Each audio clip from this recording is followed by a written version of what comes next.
In today's video, let's talk about starting a new job and what you can do in those first couple of months after you join a new company. So if you want to get an awesome head start at your new workplace, set yourself up for long-term success at this company and gain a great reputation with your new boss, keep watching.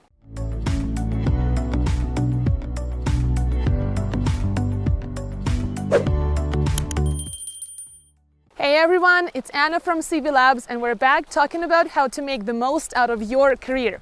Today I'm filming this video from a new location in the middle of a hike actually. This is Upper Kananaskis Lake, not far from Calgary, Alberta, Canada, where I live. It's an amazing place that I've never been to before.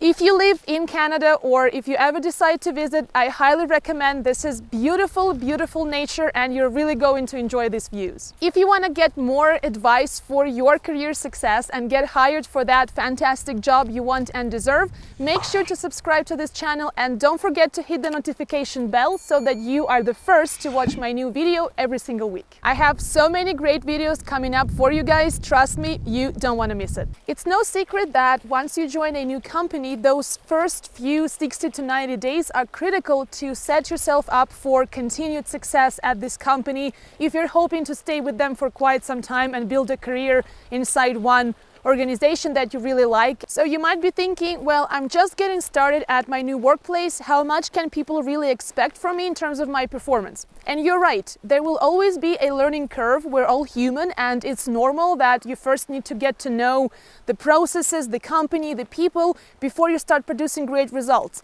But at the same time, that doesn't mean that during those first 60 to 90 days, you cannot do some small and seemingly insignificant things that can actually help you start building that strong reputation with your new leaders, with your co-workers and with others in the company to be able to start producing those results faster. That way you set yourself up for long-term success right away. So in today's video, I want to share with you a list of a few very practical and simple steps that you can take starting with your first week at the new job to make sure that you start producing results faster and have a ton of leverage by the time you have your first performance review. Step number 1.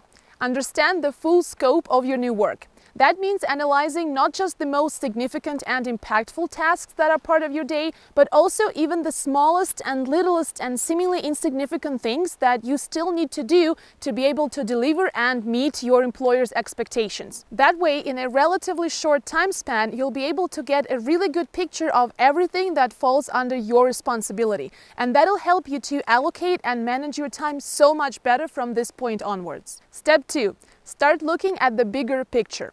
That means looking at yourself as part of a bigger process, because obviously your work is never just isolated as a separate silo, but it's part of a larger chain of events and there are other moving pieces that are working towards the same shared goal or result. So it's in your best interest to start analyzing from the very beginning, from the very first few weeks at the new workplace, how your scope of work affects other departments or other people in your company.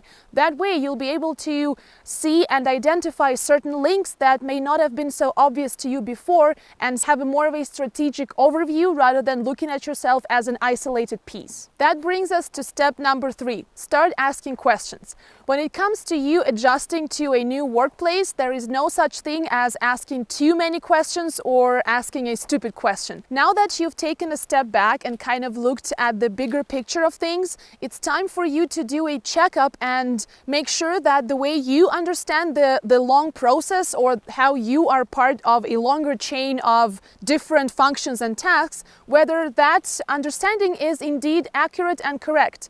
And that means that you need to be talking not just to your direct boss or manager who may be looking at it from just their viewpoint of their responsibility and their department, but also talk to other managers in other departments to make sure that you indeed understand the expectations. Because to be honest with you, most of the time any problems in performance arise from from differences in expectations. So you need to make sure that from starting with the first few weeks at the new workplace, you understand very clearly the expectations of your direct manager, the expectations of people you're collaborating with, and how you can align what you bring to the table, your skill set, your knowledge, with those expectations, and do your best work to make sure that you meet or exceed those. Up to this point, this was about gathering information and gathering requirements. So now comes a very important step, step number 4, time to structure all of that information to put together your strategic roadmap in this new company.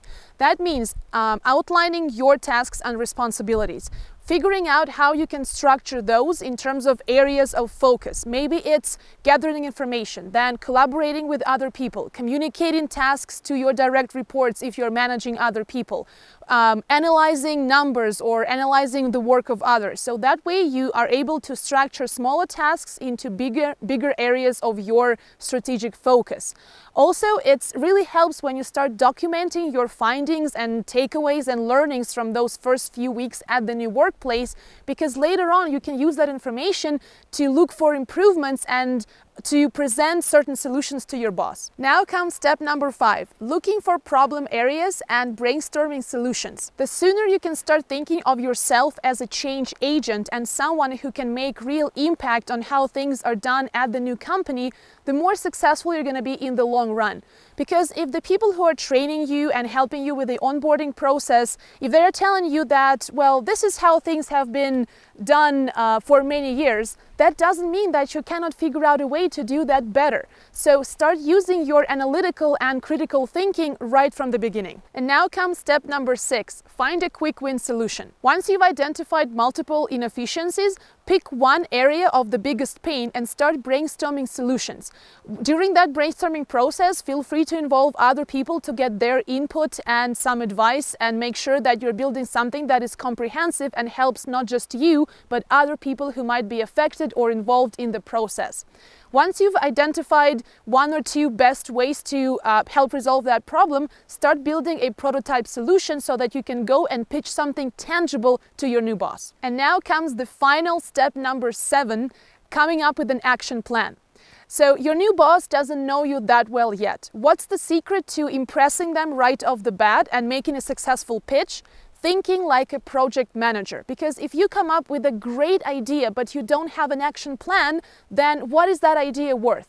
Execution is everything, especially in the mindset of your new leader. So if you want to make a successful pitch for your new solution, come up with a tentative timeline, a budget, who are the people who are involved in the process, your different stages of the project, and how you're planning to make the actual implementation happen. That way you increase your chances of not just pitching a theoretical solution that sounds great but nobody knows what to do with that afterwards, but actually doing something and thinking as a project manager and being that informal leader. So even if you don't have that formal leadership title or formal capacity to manage other people and make them report to you, you can still be that catalyst of change and process improvement. And the coolest part is that that statement is true whether you are at a senior leadership level or just at an entry-level position in your career, because regardless of the scope of your responsibility, there are certain things that need improvement, and if something has been done a certain way for many years,